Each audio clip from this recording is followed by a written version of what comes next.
हम सबका इकट्ठा होने का सबसे बड़ा मुद्दा यही है कि जैसे सब लोग आज इस टाइम पे पूरे जम्मू एंड कश्मीर में ये बात फैल चुकी है कि कांस्टेबल की जो भर्ती है वो बहाल हो गई है, लेकिन उसमें सबसे बड़ा मुद्दा ये निकल के आ रहा है कि जो उम्र है वो सिर्फ 18 से 28 दी गई है, जो कि एक स्टैंडर्ड एज वो लोग लेके चल रहे हैं, जो कि हर एक एग्जाम में दी जाती है। लेकिन मुद्दा ये है कि ये जो भर्ती है, जो कांस्टेबल की भर्ती है, ये 8 साल के बाद आई है। अगर 8 साल के बाद आई है तो जो बच्चे उस टाइम पे 21 साल के थे, आज वो 29 के हो गए होंगे, जो 25 के थे वो 33 पार कर गए होंगे। तो एडमिनिस्ट्रेशन को इस चीज़ का संज्ञान लेना चाहिए कि उनको ये चीज़ देखनी चाहिए थी कि जो बच्चों को वो लोग एज रिलैक्सेशन, मतलब जिस तरीके की एज क्राइटेरिया वो लोग सेट कर रहे हैं, उसमें बहुत सारे बच्चे फॉल नहीं करेंगे। तो हमारी एडमिनिस्ट्रेशन से बस यही एक गुहार है कि हम लोगों को एज रिलैक्सेशन दी जाए, चाहे वो जेकेपी एसआई हो, चाहे वो कांस्टेबल हो। भैया, आपको लगता है जो 18 या 28 की फिटनेस है वो 35 साल की फिटनेस होगी, वो इशू बन सकता है? जी, हम ये बोलते हैं कि आप एक लार्जर ग्रुप को लेके देखिए ना, फिर देखते हैं कि उसमें 35 वाले क्वालिफाई कर पाते कि नहीं कर पाते। मौका देने की बात है कि आप मौका दीजिए ना, आप मौका। फिटनेस को जज हम लोग इसलिए इस तरीके से नहीं कर सकते कि कोई 18 का है कि कोई 35 का है। हम फर्क तो रहेगा भैया, फर्क रहेगा, लेकिन एक मौका देने की बात होती है ना। क्या पता 35 वाला 5.5 में क्लियर कर जाए और 18 वाला 6.5 मिनट भी लेकर के भी क्वालिफाई ना कर पाए। तो फिटनेस आप मुद्दा एक तरीके से अगर उठाना चाहे कोई तो उठा सकता है, लेकिन वही बात है ना कि अगर एक लार्जर पूल में सबको लेके आया जाए तो वहाँ पर एक कंपटीशन का पता चल जाता है। जी विशाल जी, सारे इकट्ठे हुए हैं, मुद्दा एक ही है, आपका क्या कहना है?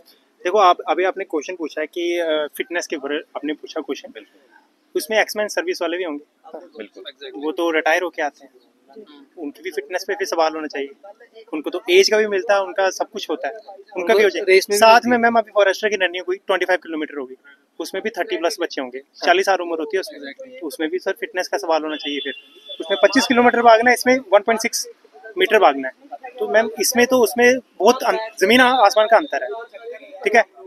तो मैम फिटनेस वो करता है डिपेंड इंसान के ऊपर, वो कितनी रख सकता है, कितने एज तक। अगर ये यूथ बोल रहा है कि हमें मौका दो, हम कर सकते हैं, हम दिखा सकते हैं, तो वो दिखा सकता है, बड़ी बात नहीं है, वो दिखा सकता है।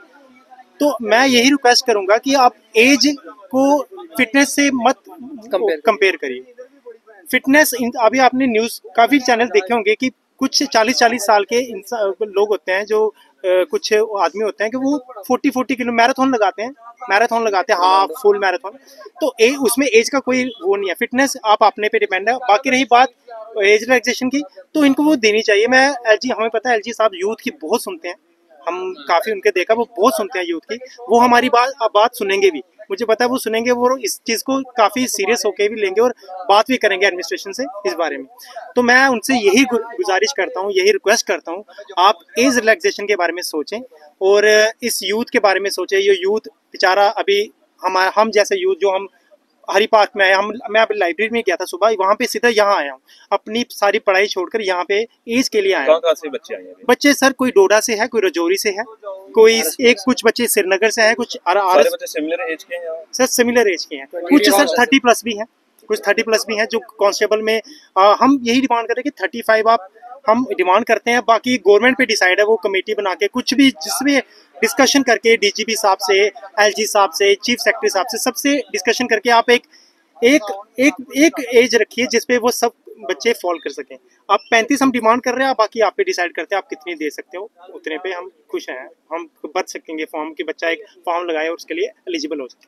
सर मैम देखिए, बात ऐसी है कि मुझे लगता है कुछ बातें एलजी साहब तक नहीं पहुँचती हैं, वो कुछ बातें एलजी साहब तक नहीं पहुँचती होंगी शायद, मुझे लगता है, तो वो एडमिनिस्ट्रेशन खुद ही डिसाइड करती है सब। अब जब तक एलजी साहब को पता नहीं चलेगा, मे बी हमारे लीडर्स जो है बीजेपी के, जो हमारे इस टाइम बीजेपी की सरकार है, तो मैं ज़्यादा डेमोक्रेसी में ज़्यादा घुसना नहीं चाहता। कि शायद इनको भी थोड़ा देखना चाहिए कि यूथ को क्या प्रॉब्लम है। अभी हालांकि इलेक्शन होने वाले हैं, अब इलेक्शन होने वाले हैं, प्लीज आप ये तो देखो पहले चाहिए क्या लोगों को। वोट तो हम सब डालेंगे, अब चाहिए क्या वो तो देखो। हम रविंद्र रैना जी के पास गए थे, उनका कहना था कि क्या करना 30, क्या करोगे 30 लेके, पर ये चीज हमें काफी पिंच कर गई कि ऐसा बोला। पर चलो उनको कुछ पता नहीं होगा क्राइटेरिया का, जितना चलो हम कहते नहीं। पर सुखनंदन जी एक ऐसे लीडर हैं, मैं उनका बहुत ही शुक्रिया करता हूँ। उन्होंने हमारी बात, हम एक बार उनके पास गए, दूसरी बार उन्होंने सीधी हमारी बात एलजी साहब के पास ले गए, और एलजी साहब ने एक्नॉलेज भी किया एज के लिए।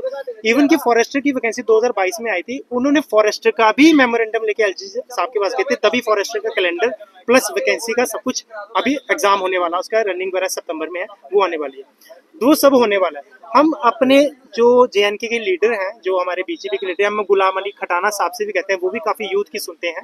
हम उनसे भी रिक्वेस्ट करते हैं, प्लीज आप यूथ की प्रॉब्लम को देखें और देखिए कि बच्चे क्या, उनको क्या प्रॉब्लम हो रही है और किस प्रॉब्लम में वो फंसे हुए हैं।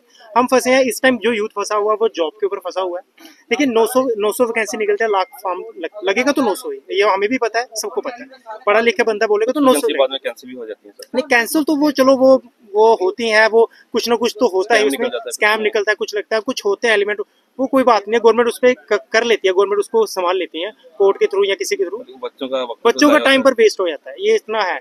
पर मैं अभी हमारे एमपी जो बने हैं नए, युगल किशोर जी हैं, डॉक्टर जितेंद्र सिंह जी हैं, हमारे जो एक्स एमपी हैं, इनका नाम है गुलाम अली खटाना जी साहब। मैं उनसे रिक्वेस्ट करता हूँ, प्लीज यूथ की सुनिए, हमें एज रिलैक्सेशन चाहिए, एटलीस्ट 35 साल की हम डिमांड कर रहे हैं। बाकी आप पे है, आप कितनी दे सकते हैं, आप गवर्नमेंट है, एडमिनिस्ट्रेशन है, वो डिसाइड करेगी कितनी दे सकते हैं। हमें पीएसआई प्लस कांस्टेबल दोनों में एज रिलैक्सेशन चाहिए, क्योंकि दोनों का जो कांस्टेबल है वो 8 साल के बाद आई है, और पीएसआई को कम से कम भी लगभग 3.5 साल लग गए हैं उस वैकेंसी को। Thank you.